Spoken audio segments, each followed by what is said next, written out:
Welcome to the Sunday service for the Unitarian Universalist Church of Pensacola. Our gathered congregation represents the area along the Florida Panhandle and the Alabama Gulf Coast. However, today you can join us from anywhere, and we are so glad to have you with us. I'm Reverend Syltie, and it is my honor to serve this congregation as minister, and a true pleasure to serve a congregation whose mission is to celebrate diversity, strive for justice, and inspire love. As always, we begin our service with the lighting of our chalice and music for centering with Denise D'Angelo.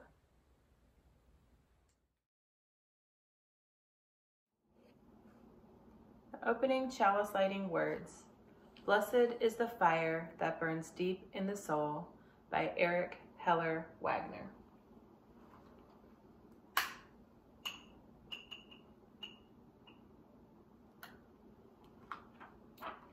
Blessed is the fire that burns deep in the soul.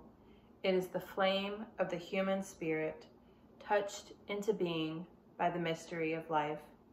It is the fire of reason, the fire of justice, the fire of faith.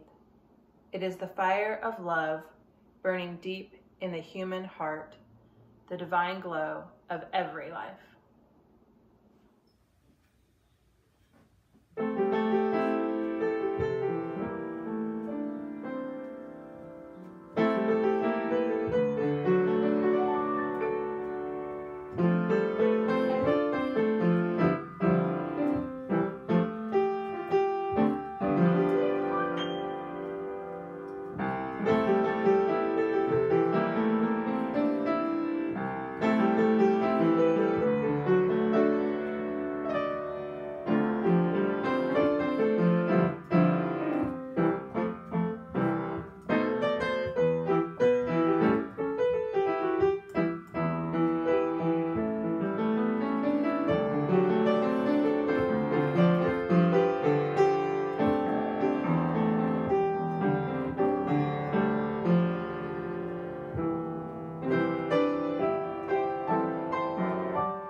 For remaining silent when a single voice would have made a difference. We forgive ourselves and each other. We begin again.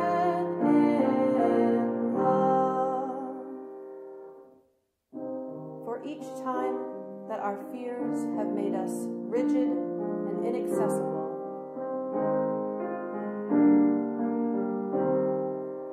We forgive ourselves and each other.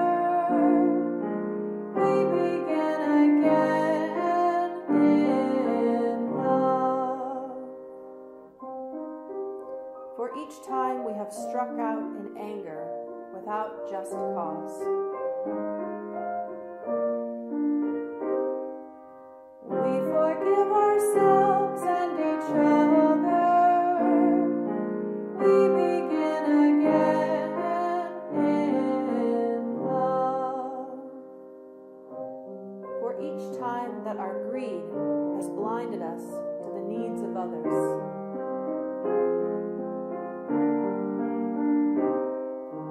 We forgive ourselves and each other. We begin again in love. For the selfishness that sets us apart and alone.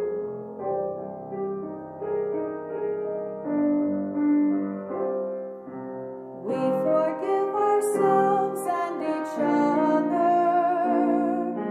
We begin again in love. For falling short of the admonitions of the Spirit.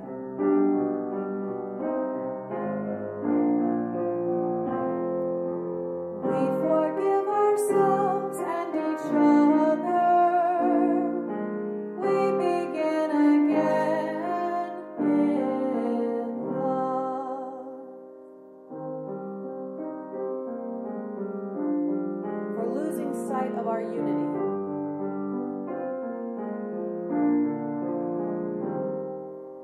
We forgive ourselves and each other. We begin again in love. For those and for so many acts, both evident and subtle, which have fueled the illusion of separateness. We forgive ourselves and each other. We begin again in love.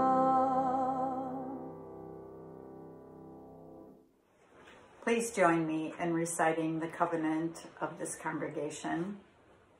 Love is the spirit of this church, and service its law. This is our covenant, to dwell together in peace, to seek the truth in love, and to help one another.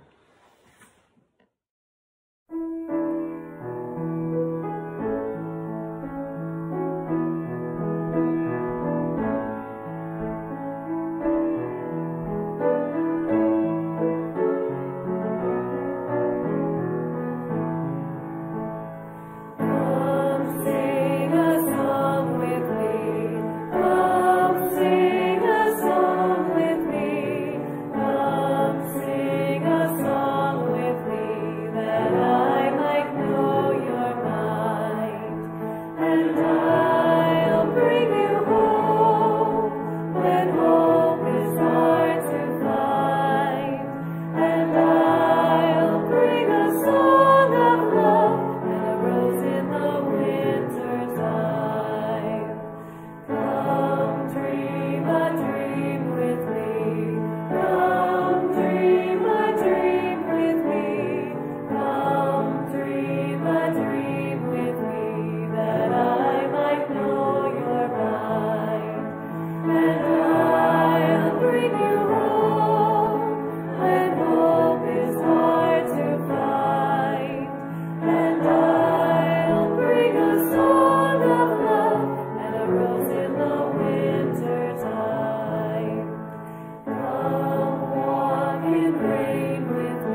Back in March, when we began gathering virtually as a congregation for worship, your ministers and worship team wondered, will people really sing?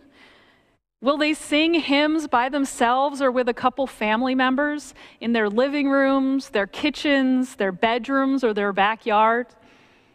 Will they rise as they're able with a hymnal or a printed order of service or an order of service on their screen and sing their hearts out?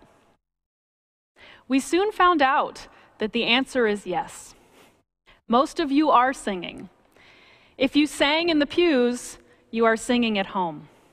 If you danced in the aisles during the music, you are dancing around your home during the music. Some of you have shared videos with us to prove it.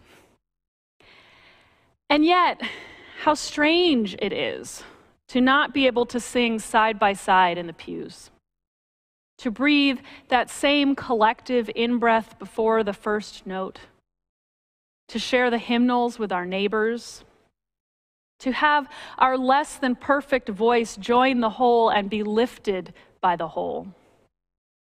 It's one of the many forms of intimacy that has been lost during the pandemic, and which many of us are mourning. It makes me wonder, what does this mean for what the poet Lindy Thompson calls the we-ness of worship? What we've come to understand in new ways during this time of physical distancing is that while we may not always be physically present with each other, we are still connected. We are part of a larger whole that spans the distances between us. We are having to rely now more than ever on the sense that we are truly part of an interdependent web. Not just the knowledge in our heads that this is the case, but the feeling in our hearts and our bodies that this is true. Singing is an embodied experience and can help us get there. Singing is also a collective experience. Notice how many times the poet uses the word collective. And even when we are not singing side by side, we are still breathing in different parts of the same universe. The Hebrew word ruach means both breath and spirit. The collective breathing we do while singing, whether near or far, creates a spiritual connection. As the poet says, when we take that breath in, we take in the grace of God. When I sing on Sunday morning, even if I can only hear my own voice, I'm not alone. I know I'm not alone because I'm singing with you in your homes. Can you picture all of those Dallas Unitarians singing around the Metroplex and the country and the world at the same time as you? Feeling that brings home the we-ness of worship. Daniel Levitin, a professor of psychology and behavioral neuroscience and author of This Is Your Brain on Music, says that when we sing with others, it brings us outside ourselves because it forces us to pay attention to what someone else is doing and to coordinate our actions, our voice, and our breath with theirs. This activates part of the frontal cortex that impacts how you see yourself in the world, whether you see yourself as part of something or as alone. When we sing together, it also releases oxytocin in our brains, what is sometimes called the friendship chemical, the trusting chemical, or the empathy chemical. This chemical in our brains, released by singing with others, gives us a sense of trust and well-being toward others, and it brings us closer. Even the more recent phenomenon of virtual choirs, in which everyone records their piece of the choral music separately and then it's combined using technology, even this gives singers a sense of being part of something larger than just themselves, something more than one voice. Breath and body are still an instrument that you are trying to coordinate with others, whether you're physically present with them or not. All of this is to say, don't give up hope. We can still sing together. Lindy Thompson goes to church to sing and to get saved, to find healing and wholeness through singing. healing and wholeness within herself, and healing and wholeness within our communities and our world. We can be saved by singing too, but it doesn't have to happen only in the pews. It can happen anywhere. Church musicians have been fretting, quite rightly, in recent months about what this pandemic means for singing in church. We've seen news stories about church choirs meeting to rehearse following social distancing practices, but resulting in dozens testing positive for coronavirus as well as several deaths. Singing has become a dangerous act. Choirs will not be singing safely or in person for quite a while. I saw a colleague say on social media recently that our job as church leaders for a long while is going to be to say no rather than yes, which doesn't feel good. But we are saying yes to life and to the possibility, in fact, the necessity of love that connects us across the spaces between us. Dr. Heather Nelson, a PhD in vocal pedagogy and voice science, and a church music director, points out that now is an opportunity for the church to try something different than usual, something different than what she has built her career around. She says, "I think it can be a wonderful opportunity to take music out of the church building and put it back into homes. This could be a wonderful opportunity for the church to sing everywhere." Doing virtual church has forced us to rethink what it means to be a church together, including what it means to be a singing congregation together. What I've come to realize is that we don't have to wait until we're back together in the pews or in the choir loft to experience the power of singing together. We need each other, and we need our voices to survive. A few weeks ago, a song came to mind that I have loved for years, ever since I heard my seminary's gospel choir sing it. It is "I Need You to Survive" by Hezekiah Walker. I need you, you need me. We're all a part of God's body. You are important to me. I need you to survive. I pray for you, you pray for me. I love you, I need you to survive. I won't harm you with words from my mouth. I love you, I need you to survive. As I sang it, I discovered a whole new level of meaning in these words that I had heard so many times. When sung through the lens of our current pandemics of COVID-19 and racial injustice, could it be more appropriate for these times? We need each other to survive. Our lives are in each other's hands and are impacted by the health and safety precautions that others take, not just by our own choices and actions. You are important to me. I love you. We are all a part of God's body, so let's care for ourselves and others. Living the love that we proclaim as the doctrine of our church, and which is the greatest commandment upheld by many religions. And perhaps most poignant to me, I won't harm you with words from my mouth.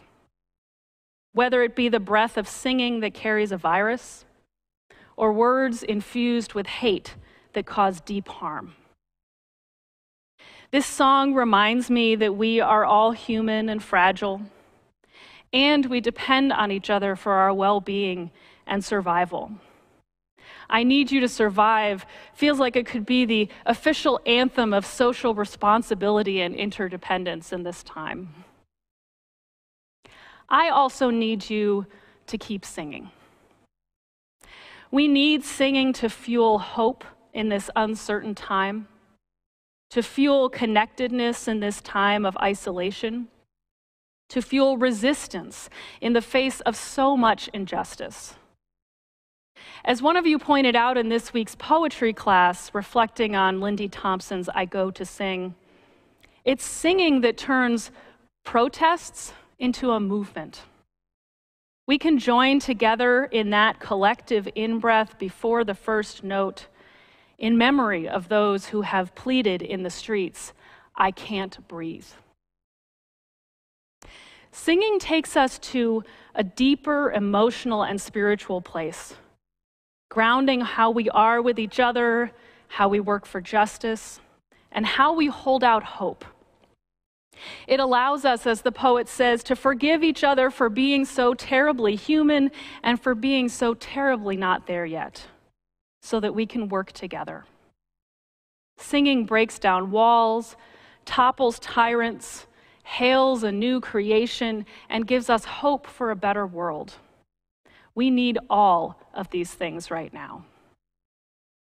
Church communities like ours are poised to be a force for good through song.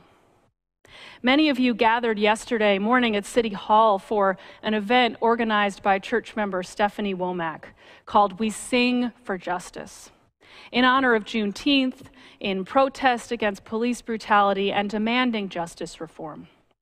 Our singing makes a difference. We can sing in our homes as we come together on our couches for worship, and we can sing in the streets as we call for justice. We can come together using technology to create beautiful music, as so many are doing right now as virtual choirs. It takes quite a bit more work than singing in person, but it's worth it. Our own sanctuary choir is currently working on a virtual choir piece. And so did a group of congregations in Brooklyn, New York, including the Unitarian Church there. They asked themselves, how can we keep from singing?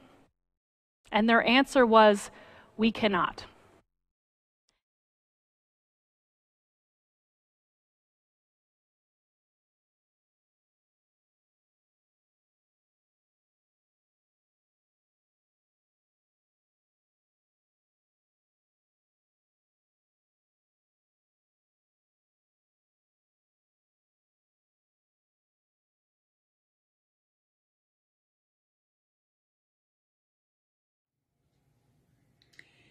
Hello everyone, greetings, and thank you to everybody at UUCP who made this presentation possible.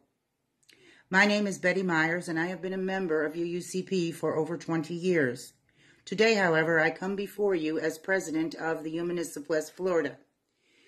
We are a state-recognized 501c3 and are chartered nationally by the American Humanists Association. You can visit us at humanistofwestflorida.org to learn more.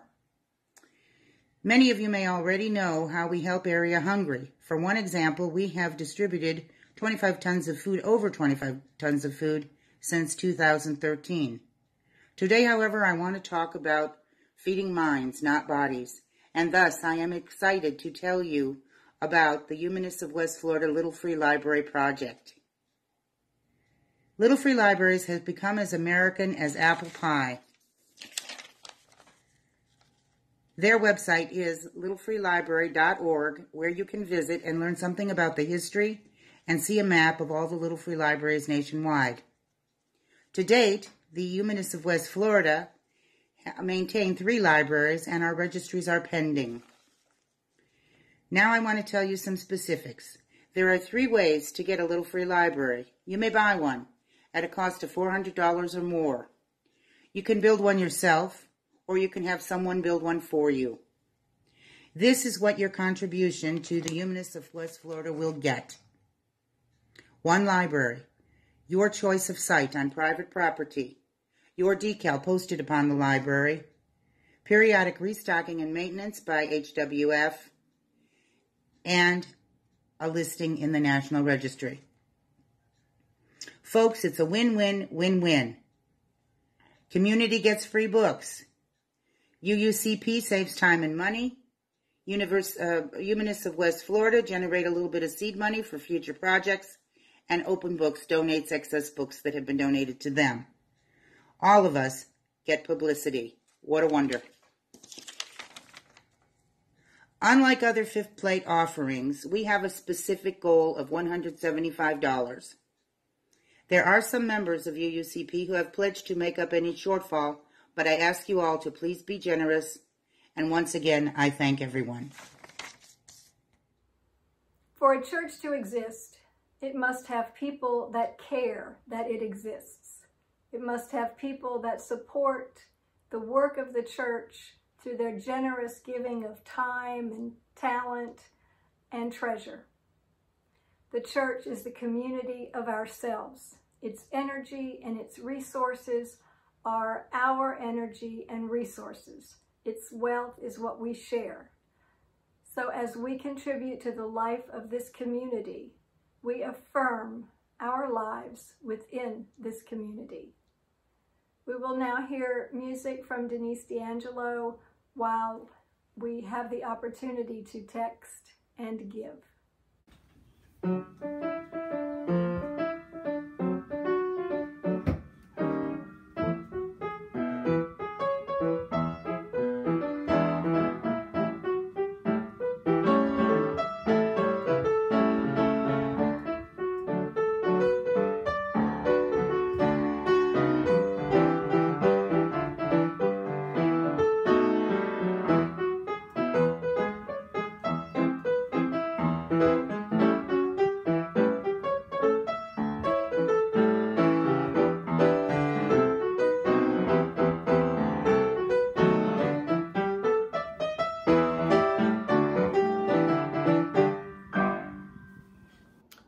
Closing words, Blessed is the Path by Eric Williams. Blessed is the path on which you travel. Blessed is the body that carries you upon it. Blessed is your heart that has heard the call. Blessed is your mind that discerns the way. Blessed is the gift that you will receive by going. Truly blessed is the gift that you will become on the journey. May you go forth in peace.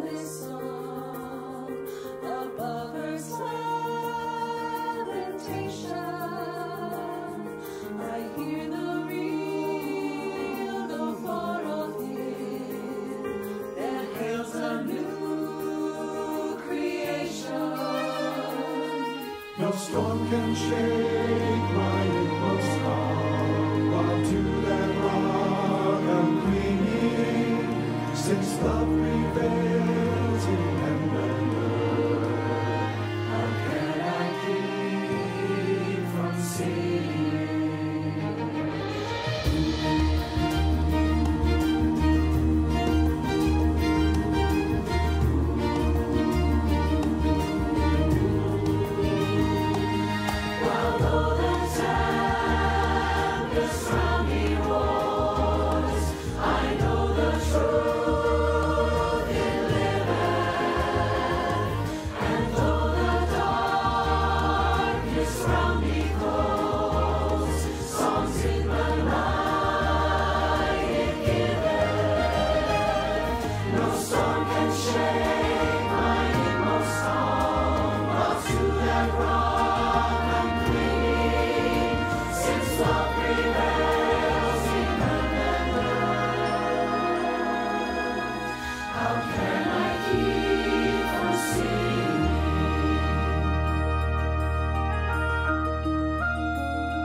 Thank you.